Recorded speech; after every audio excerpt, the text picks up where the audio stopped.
Shalom from Jerusalem. My name is Shani Ferguson, and your Hebrew words for today are bracha and klala, blessings and curses. Have you ever heard of the TV show The Designated Survivor?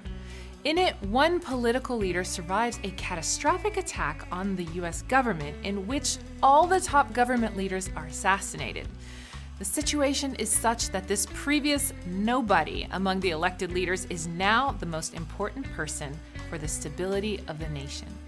In light of that, though he is an incredibly imperfect candidate for the job, all those around him, aides, guards, advisors, must function through him because legally he is the only one with the power to lead the nation.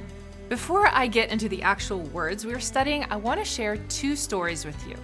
In Genesis 12, we read an interesting story about Abraham. It happens just as Abraham, who was still Abram at the time, sets out on his epic journey to the land God would show him. Now, there was a famine in the land, and Abram went down to Egypt to live there for a while because the famine was severe. As he was about to enter Egypt, he tells his wife Sarai, "I know what a beautiful woman you are, and when the Egyptians see you, they will say this is his wife, and then they'll want to kill me, and they'll let you live. Say you're my sister, so that I'll be treated well for your sake, and my life will be spared because of you." So when Abram came down to Egypt, the Egyptians saw that Sarai was a very beautiful woman, and when Pharaoh's officials saw her, they praised her to Pharaoh, and she was taken into his palace. He treated Abram well for her sake.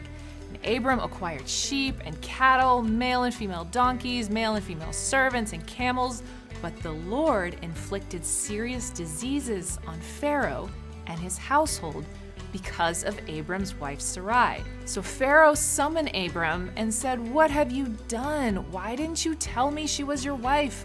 Why did you say she's my sister so that I took her to be my wife? Now then, here is your wife, take her and go."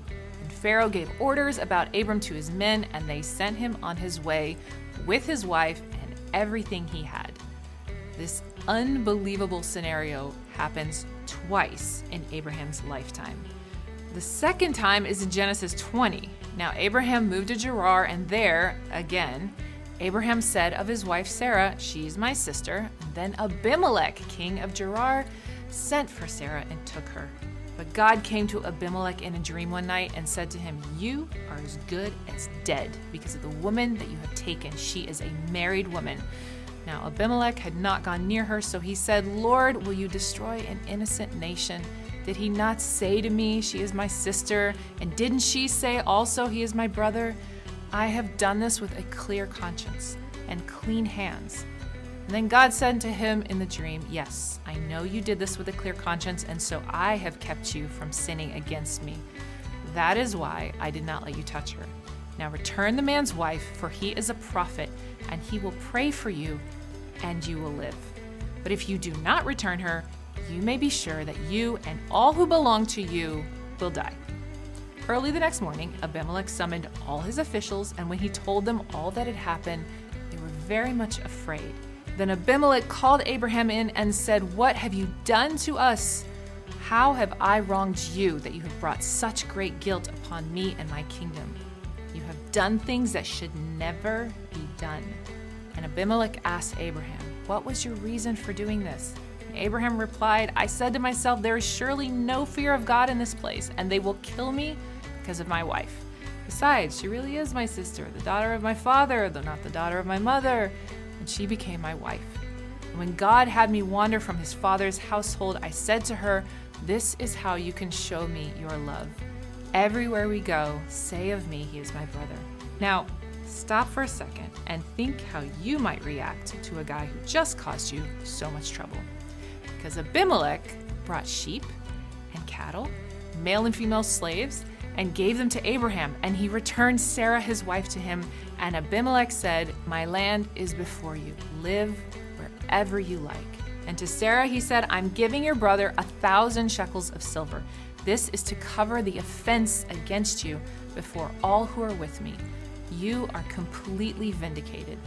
And then Abraham prayed to God, and God healed Abimelech, his wife, and his female slaves so they could have children again.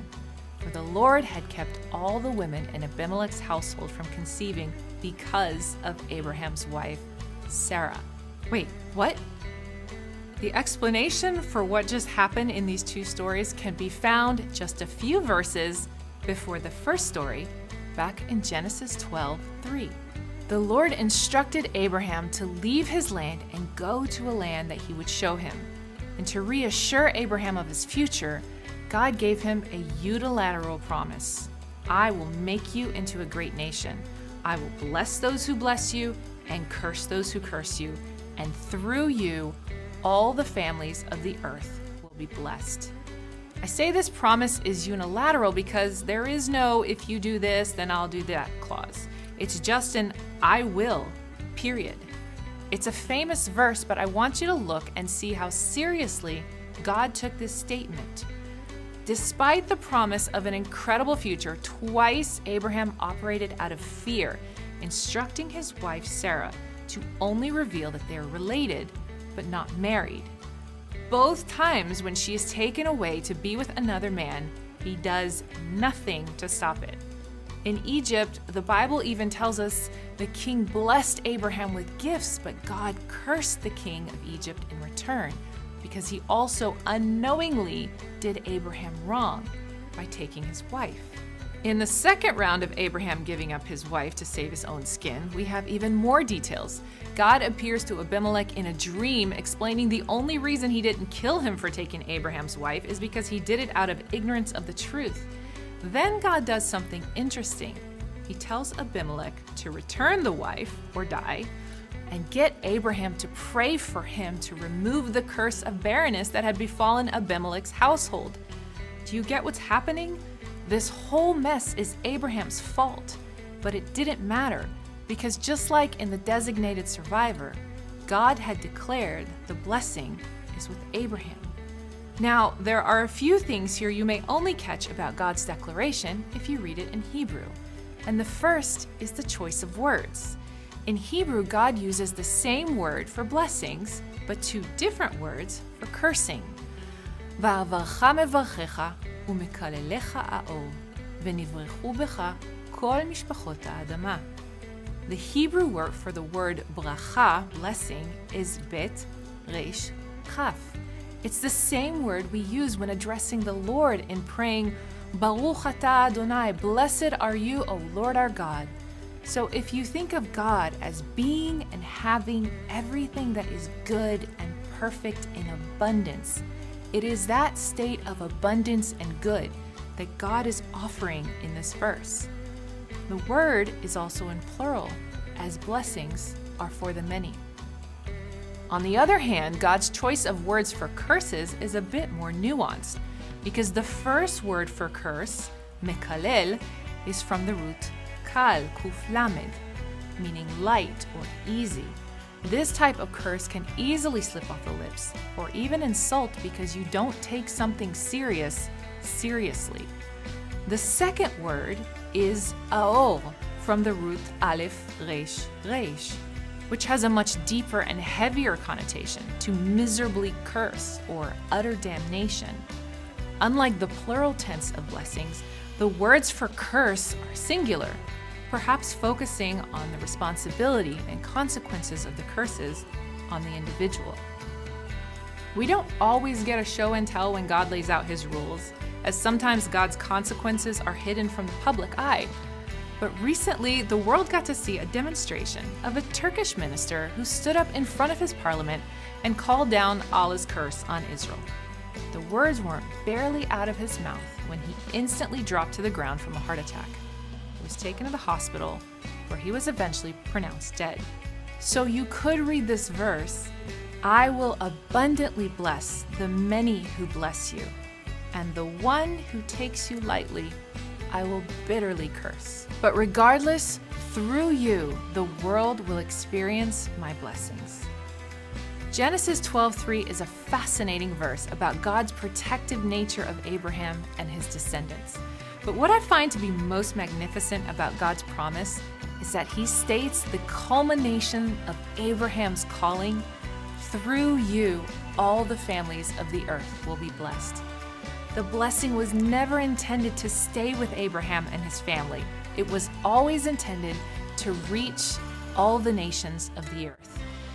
But it did have to originate from Abraham. And that is all for your Hebrew words of the day. Until next time, I'm Shani Ferguson. Shalom from Jerusalem. Jerusalem, Tel Aviv, Palestinians, Gaza, what's happening in the Holy Land? Historic and modern events. Learn topics that you would never know unless you lived in the land of Israel. Join and subscribe to learn about these things and much more at Maoz Israel.